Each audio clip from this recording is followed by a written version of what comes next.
नमस्कार दोस्तों, सुभाष की बात में आपका स्वागत है। चंदा भगवान को चढ़ाने वाला हो या चंदा चुनाव का हो, चंदे में गुप्त दान को बड़ा स्थान है।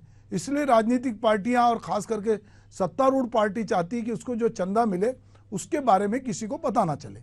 वैसे भी हमारे यहाँ जो अंडर टेबल डीलिंग होती है तो लोग चाहते हैं कि हमको जो कुछ मिल रहा है वो किसी को पता ना चले, पर पता तो चलना है।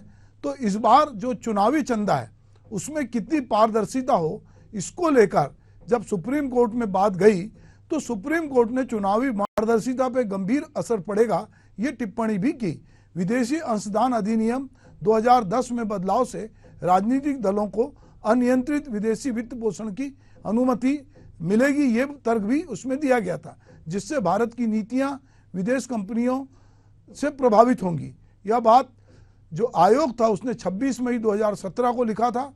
केंद्र सरकार ने 3 अप्रैल 2015 को एक नया हलफनामा सुप्रीम कोर्ट में दायर कर आयोग का विरोध किया था। पिछले वित्त वर्ष तक सभी राजनीतिक दलों को कुल मिलाकर 12,000 करोड़ रुपए के बॉन्ड मिले थे। इसमें सबसे ज्यादा 55% हिस्सा अकेले भाजपा को मिला था, जो 6,565 करोड़ रुपए था। तो दरअसल ये जो चंदा है, ये चंदे से राजनीतिक दल किस तरह प्रभावित होते हैं या इसके क्या दूरगामी परिणाम होंगे। जो लोग राजनीतिक पार्टियों को चंदा देते हैं वो ये उम्मीद करते हैं, यदि हम भगवान के यहाँ जाते हैं और प्रसाद चढ़ाते हैं तो हम ये उम्मीद करते हैं कि भगवान हमारी सुनेगा और हमको फल देगा। इसी तरह राजनीतिक दलों के पास बहुत सारे लोग इस उम्मीद से चंदा देते हैं और खास करके बड़े बड़े कारपोरेट जो ग्रुप हैं वो चंदा देते हैं, पर उनका चंदा छिपा हुआ था। तो ये पता नहीं चल रहा था कि राजनीतिक दल इनको जिस तरह से फेवर ले रहे हैं वो क्यों फेवर ले रहे हैं। और लगातार विपक्ष इस बात के लिए हमलावर था कि जो भाजपा है वो कुछ बड़े उद्योग समूह के साथ उसकी सांठगांठ है। तो हम बात करेंगे कि एनडीए ने मार्च 2018 में नवंबर 2024 तक के 16,518.11 करोड़ के चुनावी बांड बेचे जाने की जानकारी दी। राजनीतिक दलों को मिलने वाले कुल चंदे का करीब 50% इन्हीं से आ रहा है। वही राज्य की सत्ता पर काबिज कुछ क्षेत्रीय दलों को 90% चंदा इन बॉन्ड से मिला है। बीते वर्ष में भाजपा की आय 2360 करोड़ दर्ज हुई, इसमें करीब 1300 करोड़ रुपए चुनावी बॉन्ड से मिले। कांग्रेस की आय 452 करोड़ रुपए हुई, जिसमें 171 करोड़ चुनावी बॉन्ड से मिले।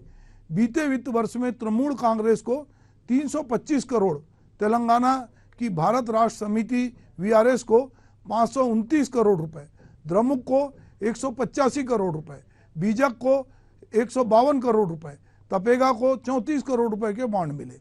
समाजवादी पार्टी और शिरोमणि अकाली दल को शून्य योगदान मिला। 84% चंदा भाजपा को, 94.25 चुनावी बांड 1 करोड़ के थे।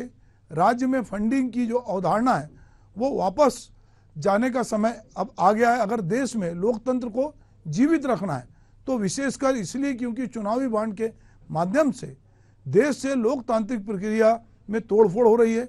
इसके लिए सत्ताधारी पार्टी को बेरोक-टोक राजनीतिक फंडिंग की सुविधा देने के लिए आलोचना की गई और चुनावी बांड योजना तेजी से जांच के दायरे में आई। हमने देखा कि पिछले सालों में कुछ सरकारें जो कि बहुमत से बनी थी उनको वो गिरी, या उनके विधायकों ने यहाँ से वहाँ उनके विधायक गए और उन्होंने चलती हुई सरकार को गिराया।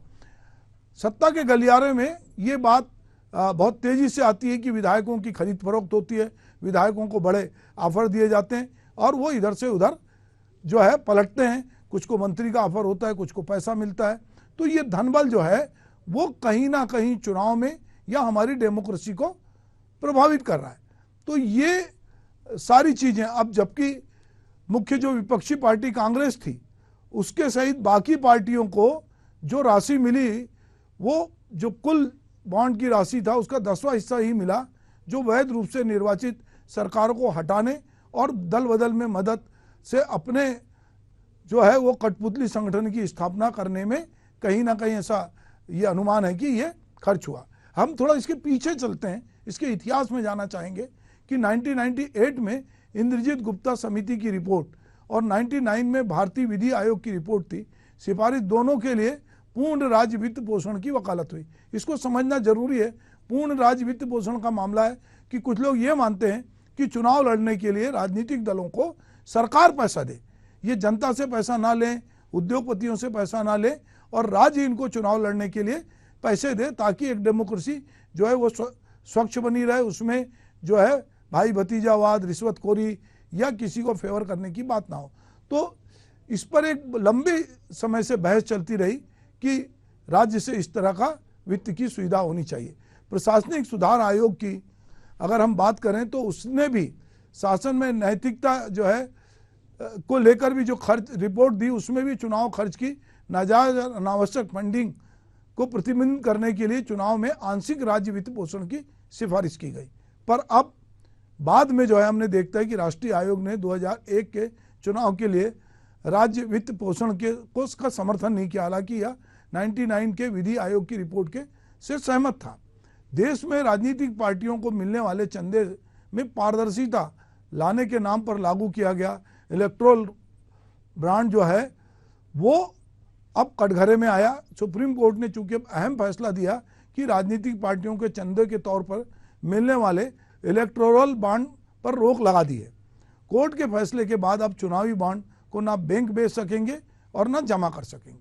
जिन बैंकों में किसी का खाता है वे अब पार्टियों के खाते में चुनावी चंदा जमा नहीं कर सकेंगे। एसबीआई को राजनीतिक दलों द्वारा इन केस कराए गए चुनावी बॉन्ड का विवरण भी प्रस्तुत करना होगा।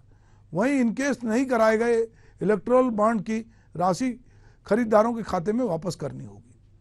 सुप्रीम कोर्ट के आदेश के साथ ही ये सवाल खड़ा हो गया है कि क्या आखिर इलेक्टोरल बॉन्ड क्या है और राजनीतिक पार्टियों को इसके माध्यम से चंदा कैसे मिलता है। इस पर रोक लग जाने के बाद राजनीतिक दलों और चुनाव पर इसका क्या असर पड़ेगा। तो अभी हमको रुक के ये भी सोचना है कि अभी 3 महीने बाद चुनाव है और के भाजपा जो है वो 400 सीट लाने की बात कर रही है, 370 तो अपने बूते और उसके बाद वो अपने सहयोगियों के साथ।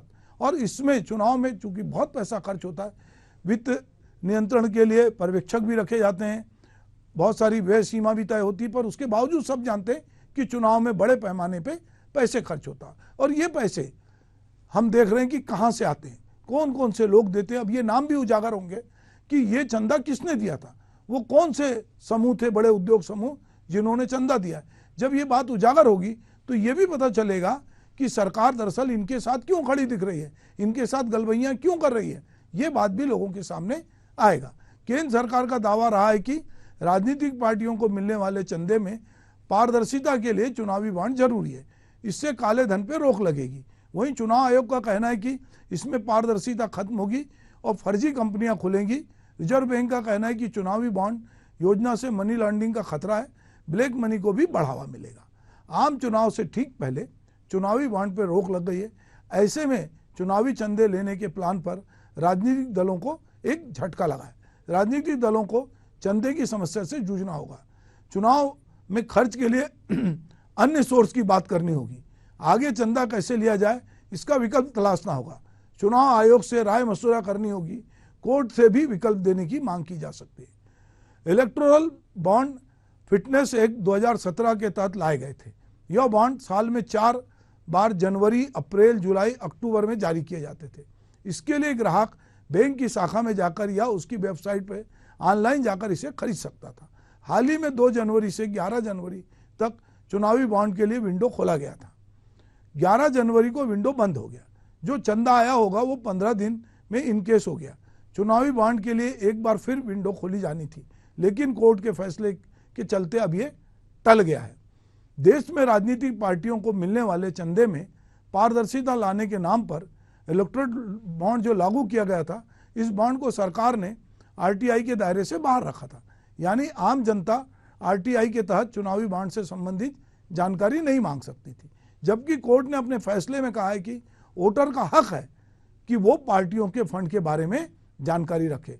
चुनाव आयोग भी इलेक्टोरल बॉन्ड से संबंधित जानकारी उसको वेबसाइट पे देनी होगी।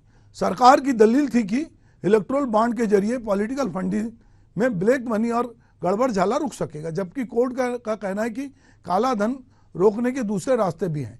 चुनावी राजनीतिक पार्टियों को चंदा देने वाला कोई भी दानदाता अपनी पहचान छुपाते हुए एसबीआई की किसी भी शाखा में 1 करोड़ रुपए मूल्य तक के इलेक्टोरल बॉन्ड खरीदकर अपनी पसंद के राजनीतिक दल को चंदे के रूप में दे सकता था।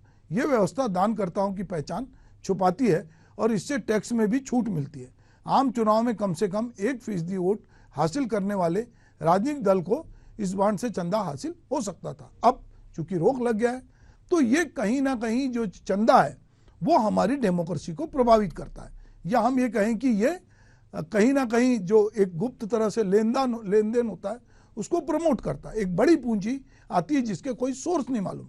अब हम ये एक बात करेंगे कि एक व्यक्ति लोगों का समूह या एक कारपोरेट बॉन्ड जारी करने वाले महीने के 10 दिन के भीतर एसबीआई की निर्धारित शाखाओं से चुनावी बॉन्ड खरीद सकता था। जारी होने की तिथि के 15 दिन की वैधता वाले बॉन्ड 1,000 रुपए से लेकर 1,10,000, 10 लाख रुपए और 1 करोड़ के गुणक में जारी किए जाते थे। ये बॉन्ड नगद में नहीं खरीदे जा सकते थे।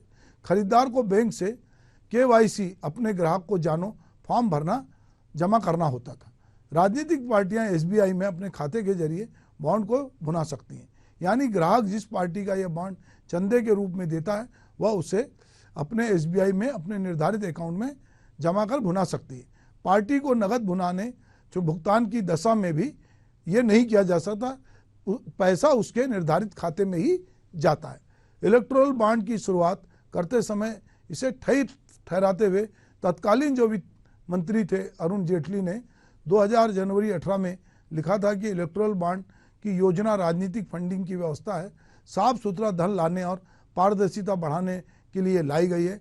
इलेक्टोरल बॉन्ड फाइनेंस एक्ट 2017 में बदलाव के द्वारा ये लाए गए थे। वास्तव में इनने पारदर्शिता पे जोखिम और बढ़ा दिया है। तो हम ये देख रहे हैं कि चुनाव में एक चंदा जो है वो पब्लिक से लिया जाता है, राजनीतिक दल के कार्यकर्ता चंदा देते हैं, और एक चंदा कारपोरेट समूह से, बड़े बड़े उद्योग समूह हैं उनसे लिया जाता है। चंदे में पारदर्शिता हो ये बताना बहुत जरूरी है, क्योंकि यदि हम डेमोक्रेसी में विश्वास करते हैं, हम लोकतंत्र में विश्वास करते हैं, तो हमको ये देखना पड़ेगा कि इनको कौन लोग चंदा दे रहे हैं, और जो लोग चंदा दे रहे हैं क्या राजनीतिक दल उनके पक्ष में खड़े हैं, उनकी नीतियों को फेवर कर रहे हैं, लोकसभा में और राज्यसभा में और विधानसभा में क्या उनके हित चिंतक बन के खड़े हैं। अभी हमने हाल ही में देखा कि हमारी संसद में एक सांसद पे इस बात का आरोप लगा है कि वो एक राजनीतिक दल के लिए प्रश्न पूछ रही थी। ऐसे आरोप पहले भी लगे, पर जब पूरा राजनीतिक दल ही किसी बड़े समूह से उपकृत हो तो ये समझना बहुत आसान होगा कि राजनीतिक दल जब सत्ता में आएगा तो वो उस उद्योग समूह के हित के लिए किस तरह काम करेगा। सुप्रीम कोर्ट का ये फैसला निश्चित रूप से हमारी लोकतांत्रिक जो जड़ें हैं उसको मजबूत करेगा, और राजनीतिक दलों को भी ये सोचने पे विवश करेगा कि यदि वो किसी से चंदा ले रहे हैं तो उनको बताना पड़ेगा, और लोग ये भी देखेंगे कि ये चंदा जो है वो किस तरह का गुल खिलाता है। क्या जब नीतियां बनती हैं या फैसले लिए जाते हैं तो जिन्होंने फंड दिया है उनके पक्ष में ये फैसले लिए गए हैं। अब जब सुप्रीम कोर्ट के निर्देश पे ये खुलेगा कि किसने किसको, किस पार्टी को कितना चंदा दिया, कौन से उद्योग समूह में, तो बहुत सारे लोग जो ये जानना चाहते हैं कि ये पार्टी किसके पक्ष में खड़ी है या ये उद्योगपति दिन पे दिन कैसे तरक्की कर रहा है, ये जानना बहुत आसान होगा। बहरहाल सुप्रीम कोर्ट को इस बात के लिए धन्यवाद देते हैं कि उसने एक क्रांतिकारी फैसला दिया है जो हमारे लोकतंत्र को मजबूत करेगा। नमस्कार।